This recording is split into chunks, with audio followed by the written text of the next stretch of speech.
What's happening, my beautiful people? My name is Mike LaBelle, and today, my friends, we're looking at center attacking midfielders that are overpowered, that you can get into that starting 11.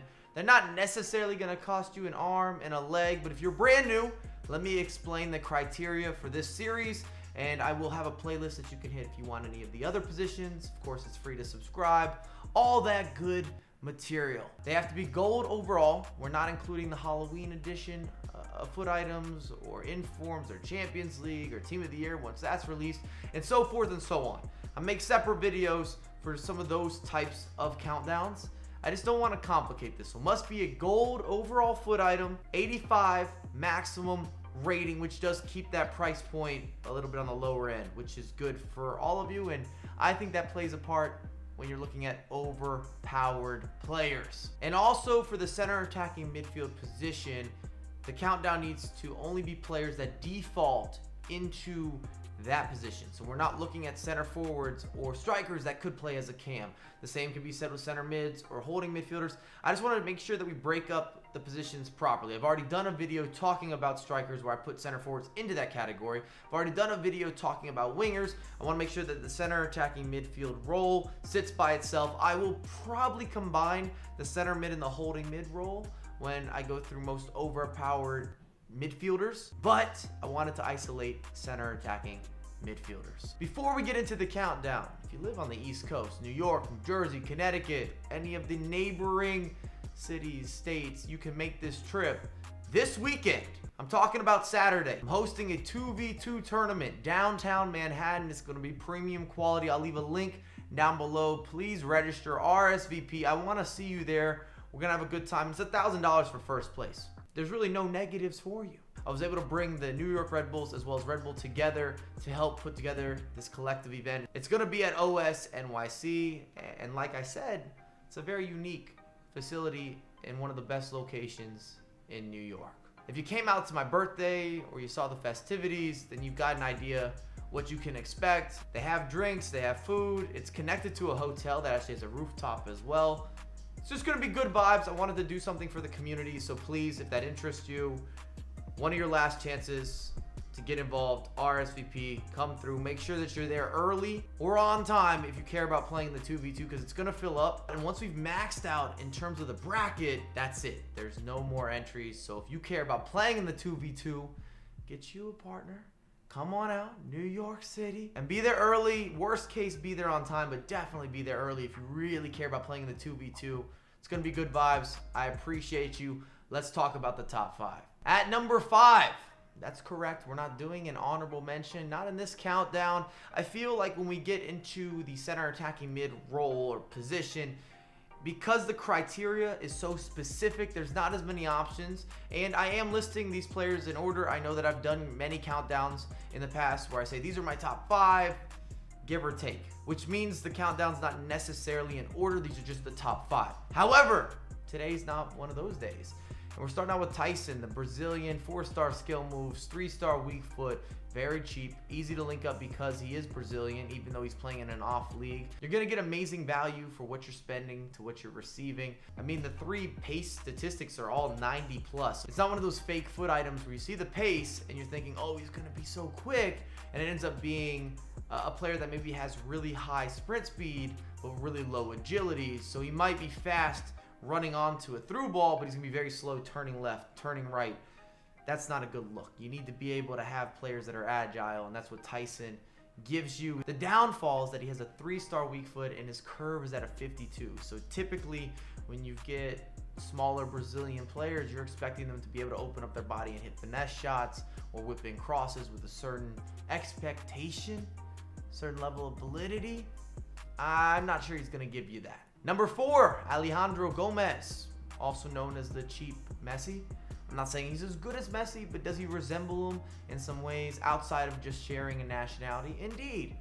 He's small, he's very quick, very agile. The connection is clean. His L1 dribbling is going to be spectacular. One of the best in the game. I also always bring up the Halloween edition Bernard as being a really good comparison to a cheap Messi.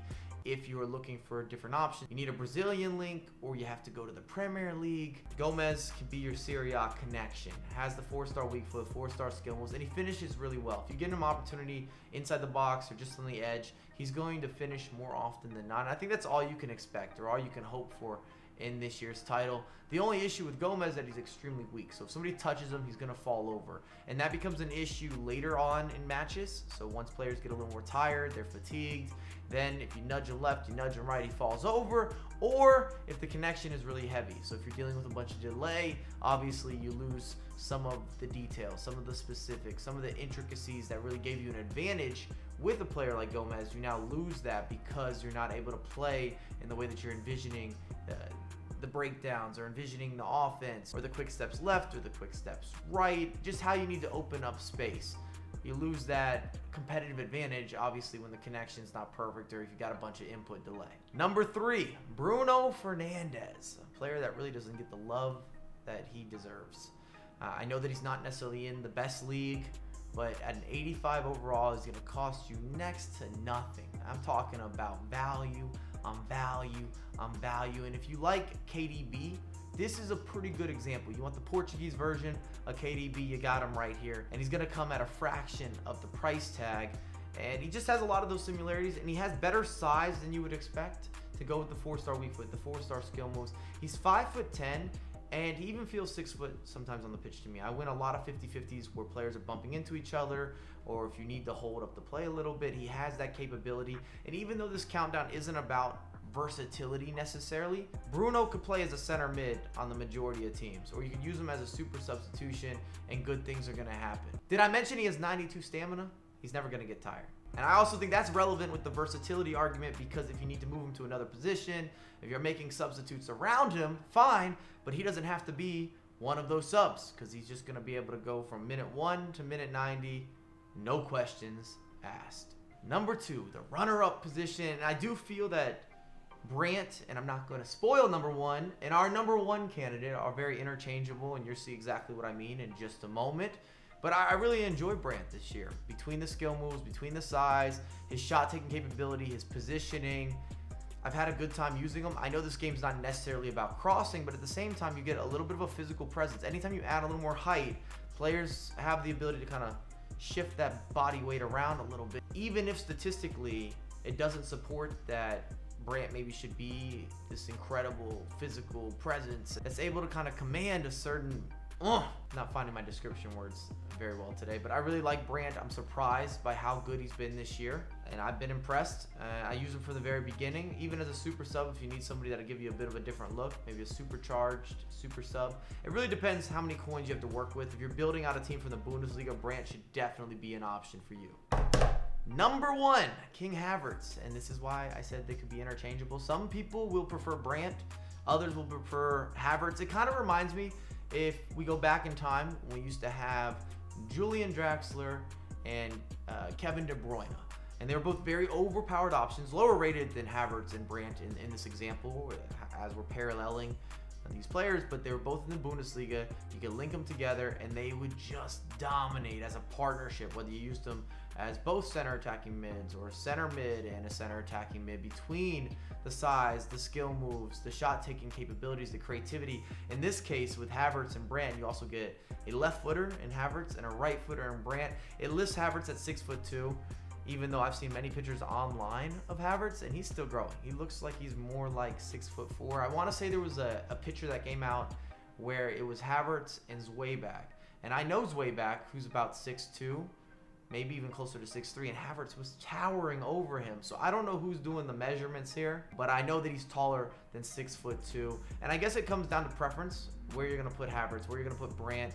I'm kind of looking forward to the comments actually on this video, because I feel that some of you guys are going to have different opinions with center attacking mids in general. And I'd also like to know, what players have you been playing as your center attacking mid, even if it's out of position? So for example, an outside midfielder that you're playing as a cam, or a striker that you're playing as a cam. I'm thinking about making a video where we're talking about the best players to play out of their standard position. I don't know if that's the correct vernacular or descriptive setup for what I'm trying to put out there as a video title, you guys maybe can help me in the comments. But if you enjoyed everything, make sure to drop a thumbs up, subscribe if you're brand new, and if you live in the East Coast, I want to see you this Saturday, 2v2, no excuses. We got prize money on the line. Probably do a few giveaways while we're there, but I have a lot more content coming for you ASAP.